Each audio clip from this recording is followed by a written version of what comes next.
Bonjour Natacha. Bonjour Alan. Donc nous sommes ici à Hypermonde et je voulais d'abord te poser la question, quel a été ton parcours un peu académique? Alors un parcours académique très classique parce que j'ai commencé, donc je suis enseignante en classe préparatoire, mais avant évidemment je suis passée par toutes les autres strates de l'éducation nationale, c'est-à-dire professeur de collège, professeur de lycée, puis enseignante aussi à l'université pendant 20 ans, donc en tant que chargée de cours, et puis là je pense que je vais terminer ma carrière en classe prépa. Donc j'ai en fait fait un parcours très classique, études universitaires jusqu'au DEA à l'université donc Bordeaux-Montagne. Donc DEA c'est l'équivalent du master 2 il y a maintenant quelques années. Et puis ensuite j'ai passé le CAPES, l'agrégation, le doctorat, avec une thèse quand même en particulier parce que la petite singularité, c'est que mon directeur de thèse m'avait proposé une thèse sur François Mauriac. J'avais commencé en fait j'avais publié quelques articles sur Mauriac et je me dirigeais vers évidemment une spécialité littérature du XXe siècle. Et puis il m'a dit bon, on pourrait faire une thèse sur Mauriac. Et puis là, j'ai dit non. J'ai dit non parce que beaucoup de gens ont écrit sur François Mauriac et je ne me voyais pas travailler 4 ans encore sur un seul auteur. J'ai dit non, moi je veux travailler sur la science-fiction, qui est ma passion en fait depuis que j'ai 9 ans. Je lis de la SF depuis que je sais, depuis que je lis pas mal d'ouvrages depuis mon enfance, et donc je suis partie sur en fait une friche de recherche qui était la science-fiction française. Alors quand je dis recherche, attention, ça ne veut pas dire qu'il n'y avait rien sur la science-fiction française, mais simplement qu'il n'y avait rien dans le champ académique. Et je suis partie, donc j'ai mis 5 ans pour faire cette thèse qui s'appelait Ces Français qui ont écrit demain. J'ai travaillé sur à peu près 450 romans, j'en ai sélectionné à peu près 250, donc des auteurs français des années 1880 à 2004, puisque j'ai passé ma thèse en 2007, donc 2004 c'était vraiment l'ultra contemporain, ce qui m'a permis de parler d'à peu près, on va dire 4 ou 5 générations d'écrivains et d'autrices françaises. Voilà. Et suite à ça, donc je me suis dit que quand on a, après plusieurs années de tentatives pour intégrer l'université en tant que maître de conférence, ça n'a pas fonctionné. Ça n'a pas fonctionné pour une raison bien simple. C'est que la science-fiction, c'est une recherche qui est transversale. C'est-à-dire que académiquement, ça traverse plusieurs domaines. Pour mon cas, c'était la littérature, le cinéma, les sciences. Je participe à un programme de recherche avec le laboratoire d'astrophysique de Bordeaux, qui s'appelle donc ce programme s'appelle Origins, avec mon collègue Franck Celsis. Et en fait, je crois que sur un CV universitaire, c'est quelque chose qui est difficilement compréhensible par les membres de l'université qui ont une vision extrêmement classique en fait d'une carrière. Donc, comme ça n'a pas fonctionné, je me suis dit, j'en avais discuté avec plusieurs personnes et amis autour de moi sur Bordeaux. On s'est dit, on va créer un festival. Et c'est devenu ma vie, en fait. C'est-à-dire que de la recherche académique, évidemment, j'avais été modératrice pour les Imaginales pendant de longues années, les Utopiales également. Donc Stéphanie Nico, que je salue en particulier, m'a complètement coachée, informée sur la création d'un festival. J'ai également, dans la foulée, j'ai co-organisé, parce qu'on était quand même plusieurs, mais j'ai co-organisé en fait les 2 conventions sur Bordeaux, celle de Gradignan en 2016 et celle à Bergerac en Dordogne. Donc il y avait vraiment cette volonté d'insuffler en fait une véritable dynamique culturelle de l'imaginaire dans la région Nouvelle-Aquitaine. Et j'y tenais parce que j'ai des origines en Dordogne, au Périgord, bon, pas que la Gironde, pas que Bordeaux. Donc il fallait aussi apporter un peu de cette culture de la science-fiction dans le pays de mon cher Michel Jury. Je dis mon cher parce que j'ai beaucoup travaillé sur Michel Jury, et aussi parce que Régis Messac, qui a créé les Hypermondes, la collection des Hypermondes, dans les années 30, il est né en Charente. Donc on a un vrai, en Nouvelle-Aquitaine, on a un vrai terreau de l'imaginaire, et bizarrement, on n'avait pas de festival. Donc j'ai réuni tous mes collègues, donc chercheurs avec qui je travaillais, les universitaires, et on a donc insufflé vie à ce projet en fait de créer le festival. Et aujourd'hui, on a reçu 7000 personnes dans la journée, donc je crois que c'est une belle réussite. Alors on sent dans la façon dont t'en parles une vraie passion. Quand on regarde aussi ton parcours et tout ce que tu as fait pour littérature d'imaginaire, on a envie de te poser une question, pourquoi la SF? Alors, pourquoi la science-fiction? Parce que la science-fiction, pour moi, d'abord, ça m'a toujours fait rêver. Et même parfois cauchemardé. Mais je pense que c'était un frisson assez délicieux parce que j'ai toujours aimé le surnaturel, tout ce qui n'était pas dans le monde. C'est-à-dire, parfois j'ai un peu de mal avec la réalité. Et je pense que depuis que je suis enfant, j'avais une imagination absolument débordante et j'avais besoin en fait d'avoir plusieurs mondes à ma disposition pour rêver, pour imaginer, pour essayer effectivement. Alors c'était pas du divertissement, c'était extrêmement profond. Parce que je crois que j'avais une dizaine d'années quand j'ai lu les Chroniques martiennes de Bradbury. Alors, je dis souvent, il y a 2 œuvres qui m'ont vraiment marqué.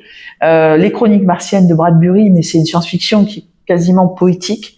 Et puis aussi une fascination pour le voyage dans le temps et une sorte de voyage dans les civilisations. Et par exemple, Demain les chiens de Simak, que j'ai lu aussi à 10-11 ans, ça a été une révélation absolue. C'est-à-dire le fait de se dire que les animaux avaient effectivement la possibilité d'être aussi intelligents que l'humain, que les fourmis aussi, les insectes. J'ai beaucoup travaillé sur les fourmis, les insectes. J'adore imaginer essayer de travailler sur les sociétés insectes, parce que je suis persuadée qu'il y a une intelligence que nous ne sommes absolument pas capables de percevoir. Donc dans tous les écrits que j'ai pu produire sur les insectes et sur l'imaginaire des insectes, je crois que c'est très présent.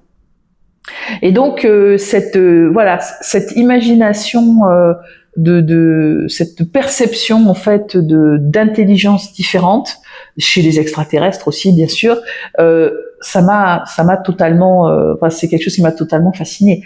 Et puis j'ai eu un grand-père aussi qui travaillait qui était directeur de la Warner Bros à Bordeaux, enfin du temps, c'était il y a très longtemps, dans les années 70, qui était donc directeur de l'agence donc française de la Warner Bros.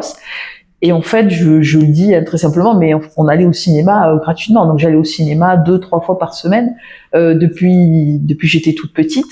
Et j'ai vu les premiers Spielberg. J'ai vu tous les grands films de science-fiction. Je me rappelle avoir vu au Français la première de Superman avec Christopher Reeves, dont je suis une fan absolue. Et voilà, tout ça fait que toute cette espèce de terreau, des parents très ouverts d'esprit, on a énormément voyagé. Eh bien, tout ça a fait que c'était, je pense, une sorte de terreau très fertile pour que le goût de la science-fiction se développe en moi. Et j'en ai toujours lu. Et je pense que vous voyez, ce qui est vraiment important, c'est que quand j'ai eu à travailler académiquement, c'est-à-dire quand j'ai passé le CAPES, l'agrégation, qui sont des temps très intenses intellectuellement, où on travaille sur des œuvres qui ne sont pas forcément à notre goût, en même temps, parallèlement, j'avais besoin de relire des grands classiques. Par exemple, pendant le CAPES, où je n'avais absolument pas que ça à faire, j'ai lu 2 cycles. J'ai lu tout le cycle des vampires de Anne Rice et j'ai relu Fondation, tout le cycle de Fondation d'Asimov. Et j'ai eu l'impression qu'en même temps, ça me portait intellectuellement pour réussir ces épreuves. Parce que je me suis dit, il n'y a pas que Rousseau, il n'y a pas que Rabelais dans la vie. Il y a aussi Anne Rice, il y a aussi Asimov, il y a tous ces auteurs-là qui étaient derrière moi, qui étaient en moi et qui m'ont boosté en fait. Et sur je crois avoir compris aussi qu'il y avait une appétence particulière pour l'utopie, la dystopie. Oui. Est-ce qu'on a vu une évolution du genre, enfin de ces genres-là depuis 1984, Le meilleur des mondes, etc. Alors, ce qui m'a intéressé en fait dans l'utopie, c'est d'essayer de percevoir quand avait eu lieu le basculement en fait par rapport au réel, parce que l'imaginaire utopique existe depuis quasiment l'Antiquité. Bon, c'est-à-dire que les grands auteurs, aussi bien par exemple dans le Moyen Âge, ça s'appelait, c'était différent, mais il y avait des utopies. Le roman de la Rose, par exemple, est une utopie. Toutes les scènes dans, je dirais, la légende arthurienne qui font référence à une sorte de pays de cocagne, ou d'ailleurs dans d'autres œuvres médiévales, ce sont des utopies. Donc c'est un courant, c'est une veine littéraire qui est vraiment qui est sous-jacente et qui permet en fait d'irriguer l'imaginaire collectif politique. Et donc à partir du XVIe siècle, ça s'est érigé en genre littéraire avec Utopia de Thomas More, voilà, où la meilleure des républiques, comme il le dit lui-même, ou la meilleure forme de gouvernement, donc en 1516, donc on était tout début du XVIe siècle. Et à partir de là, on a tout un massif, un corpus en fait, voilà, d'utopies qui ont essayé en fait de proposer des modèles politiques différents. Et ça fait vraiment avancer en fait la réflexion politique avec un temps de retard, parce que l'imaginaire, quel qu'il soit, a toujours un temps d'avance sur le réel et la réalité politique.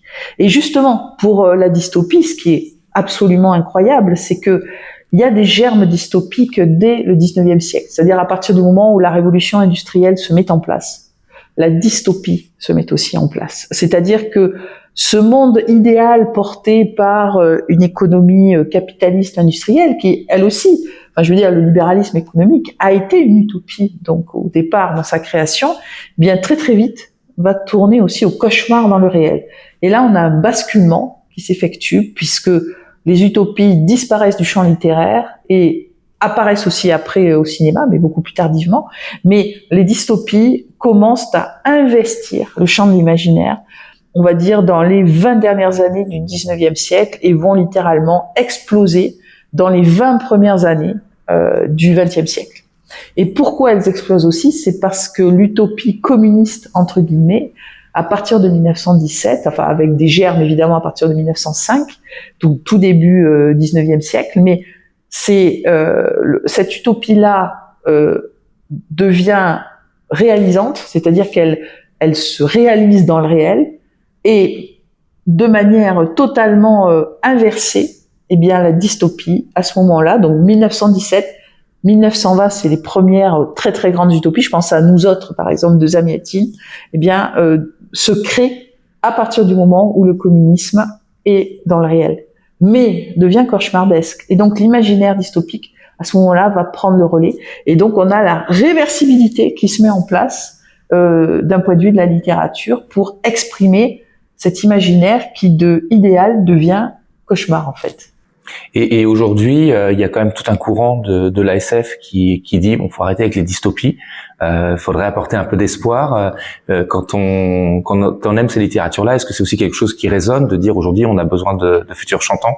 Ah oui, tout à fait, parce que je pense que d'abord les auteurs se complaisent un petit peu dans la tragédie, mais ça c'est pas nouveau. Si vous prenez des gens comme Racine ou comme Corneille, les auteurs très très classiques au XVIIe siècle, c'est beaucoup plus facile de faire de la tragédie que de la comédie.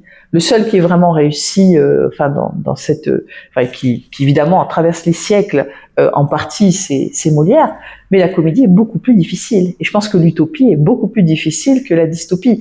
C'est-à-dire que cette espèce d'imaginaire cauchemardesque, c'est aussi du pain béni pour le récit. C'est-à-dire pour mettre face à face des forces opposantes, et donc qui sont un véritable booster en fait du récit, des personnages, des conflits entre les personnages. C'est ce qui va faire avancer le récit. Je dis souvent quand je fais des conférences grand public, si vous n'avez pas de méchants dans une histoire, ça fonctionne pas. Star Wars, par exemple, toute la saga Star Wars sans Dark Vador. Et en fait, qu'est-ce qui nous fascine? C'est l'histoire l'histoire de Luke est intéressante, certes, mais en fait, le fil rouge de cette histoire-là et de la saga, c'est l'histoire de Dark Vador, c'est l'histoire d'un méchant. Donc c'est-à-dire que cette dimension en fait de cauchemar qui amène à des conflits, à des oppositions entre les personnages, elle est extrêmement dynamique dans la création du récit. Quand vous revenez à l'utopie c'est un monde où tout est censé aller bien. Donc il y a beaucoup moins de dynamique en termes de récit. Et Wells, par exemple, disait que l'utopie, en fait, c'était très statique d'un point de vue, je vais utiliser un mot universitaire, mais d'un point de vue de la diégèse, d'un point de vue du récit. Donc, d'une part, il faut que les auteurs arrivent à dépasser, c'est-à-dire à trouver une bonne histoire pour nous raconter de l'utopie, Donc ça, c'est un point de vue littéraire. Et d'autre part, je crois que il faut que eux-mêmes soient finalement dans l'espérance. C'est ce que un grand spécialiste de l'utopie, Ernst Bloch, appelait le principe espérance de l'utopie. Et ça, c'est pas si évident que ça, parce que les auteurs sont des auteurs et autrices, et quand on discute, par exemple, avec Catherine Dufour, avec Pierre Bordage, avec Serge Lehmann, enfin nos grands auteurs en fait, donc de l'imaginaire et de la science-fiction, ils m'ont tous dit que c'était très difficile d'imaginer en fait une utopie. Et je me rappelle, en 2022, on a fait donc on a demandé à tous les auteurs, évidemment les nouvelles générations, d'écrire des nouvelles utopiques, puisque le thème c'était Utopie donc du Festival Hypermonde. Et on a beaucoup qui ont refusé ou qui ont eu énormément de mal à écrire leur texte parce que leur esprit finalement ne se projetait pas dans ce principe espérance. Et c'est Claire Duvivier, qui est une nouvelle voix en fait de l'imaginaire français, qui a eu d'ailleurs le grand prix de la nouvelle francophone pour sa nouvelle dans notre anthologie Hypermonde, et bien qui a réussi, je pense, entre autres à écrire. Elisabeth von Harburg nous a écrit une nouvelle Solarpunk, mais elle m'a bien dit, ça a été particulièrement difficile parce qu'il faut qu'ils arrivent finalement à tordre et à rendre leur esprit réversible par rapport à la dystopie. Donc c'est complexe pour un auteur de se projeter. Et puis troisième point, les auteurs ont bien compris que ils habituaient leur public à des futurs noirs, à des futurs post-apocalyptiques. Et donc ils se sont dit, puisque tout le monde est habitué, on les a habitués en fait à ces visions-là, il va falloir les habituer à des futurs beaucoup plus désirables. C'est-à-dire qu'il va falloir relancer en fait le principe espérance. Alors bien sûr, le réchauffement climatique ou le changement climatique maintenant il est sur nous. Donc qu'est-ce qui va se passer? Il faut faire confiance aux scientifiques. Il faut regarder en fait notre futur en face. Alors c'est pas évident parce que on a des enfants. Ça veut dire que nos enfants, nous, si on a dépassé la cinquantaine, on sait que notre vie, elle est pas tout à fait terminée, heureusement, mais une grosse partie de notre vie est passée. Et nos enfants qui sont tout jeunes, qui ont 15-20 ans, voire qui sont plus petits, on va les amener dans ce monde-là. Et ce monde-là, il va falloir, comme dit Pierre Bordage, il faut regarder nos monstres en face. Et il faut regarder ce changement climatique en face, vraiment. Et les auteurs peuvent nous aider par rapport à ça. Changement énergétique, nous habituer à une société qui sera pas une société de consommation, pour que on puisse retrouver finalement de la vie et de l'espérance dans notre monde. Mais c'est possible. Nous avons vécu déjà en dehors du capitalisme, nous avons déjà vécu dans des sociétés où nous avions beaucoup moins. Et alors évidemment, les gens ont été parfois très misérables, pas dans des sociétés démocratiques, bien sûr. Mais moi, je crois que c'est possible. Voilà. Mais il va falloir que, oui, l'imaginaire en fait collectif produise des éléments culturels qui nous permettent de se dire oui, c'est possible. Et si on parle d'éléments positifs, donc on reboucle sur Hypermonde. Donc moi, c'est la première fois que je fais ce festival. On sent énormément d'énergie positive, on sent énormément d'échanges, et c'est ça le but d'un salon. Alors quand nous l'avons créé, Hypermonde, on est parti sur des principes, parce que vous savez, pour avoir des subventions, donc là je vais rentrer un peu dans la technique créative, dans la technique. Pour avoir des subventions, il faut écrire un projet. Donc nous avons écrit collectivement un projet. J'insiste là-dessus parce que Hypermonde, même si je suis évidemment présente là ce matin en tant que représentante de l'association et présidente, mais Hypermonde, c'est vraiment un projet collectif au départ. C'est-à-dire que avec des gens très différents, des profils tout à fait différents. On a des gens qui viennent du monde de la communication, du monde de l'entreprise, du monde des jeux, des auteurs, des éditeurs. Donc des gens qui appartiennent quand même au milieu économique, mais également des étudiants, des retraités, c'est intergénérationnel, et puis des chercheurs, des auteurs qui ont évidemment intégré l'aventure. Voilà, on s'est dit, il faut écrire. Qu'est-ce qu'on veut en fait pour Hypermonde? Alors d'une part, la valorisation de l'imaginaire. Mais attention, une valorisation qui intègre le milieu académique, parce que nous, on est persuadés que pendant très longtemps en France, la science-fiction a eu mauvaise presse, parce que le milieu académique ne s'y est pas intéressé. Donc en intégrant des scientifiques, en intégrant des universitaires des sciences humaines, c'est très bien passé. Et donc parler sérieusement. On a par exemple cette année Alain Musset, qui est géographe, qui est un immense fan de Star Wars, qui lui utilise la fiction pour dire Mexico, c'est pas Mexico, vous l'avez par exemple dans la description de Coruscant de Star Wars. Donc il analyse en fait les éléments géographiques scientifiques à partir de la fiction, même si c'est la fiction. Alors ça peut poser évidemment problème méthodologique, mais ça existe. C'est exactement ce qu'on voulait faire en fait à Hypermonde, c'est-à-dire parler au public sérieusement de l'imaginaire, mais tout en restant dans le divertissement. C'est-à-dire que c'est quand même la science-fiction et l'imaginaire, parce qu'on a aussi de la fantaisie et du fantastique. Ça fait rêver beaucoup de gens. Donc il faut pas perdre ça. Et nous on a dit il faut que le sense of wonder, que la merveille de l'imaginaire, soit vraiment présente aussi au cœur des hypermondes. Et quand je vois par exemple cette année, on a fait venir une DeLorean, et qui a été d'ailleurs financée par du mécénat. Vous voyez, des entreprises qui comprennent quand même les bienfaits donc de l'imaginaire sur le grand public. Bien, je me dis, bien sûr que ça fait rêver les gens. C'est le voyage temporel. La DeLorean, c'est Retour vers le futur, c'est une des grandes sagas de la pop culture donc cinématographique. Donc ça fait rêver les gens. Et c'est ça qu'on voulait, c'est-à-dire à la fois faire réfléchir les gens de manière la plus agréable possible, mais aussi les divertir. Et ça, c'est au cœur vraiment de notre démarche. Et ça crée de l'émulation. Et les gens repartent, ils sont heureux. On a une ambiance très bon enfant. Et aussi, on s'est dit, le deuxième point très important, et ça a été aussi un des points de partenariat avec la mairie de Mérignac, il faut que on parle aux plus jeunes. Il faut qu'on parle aux familles.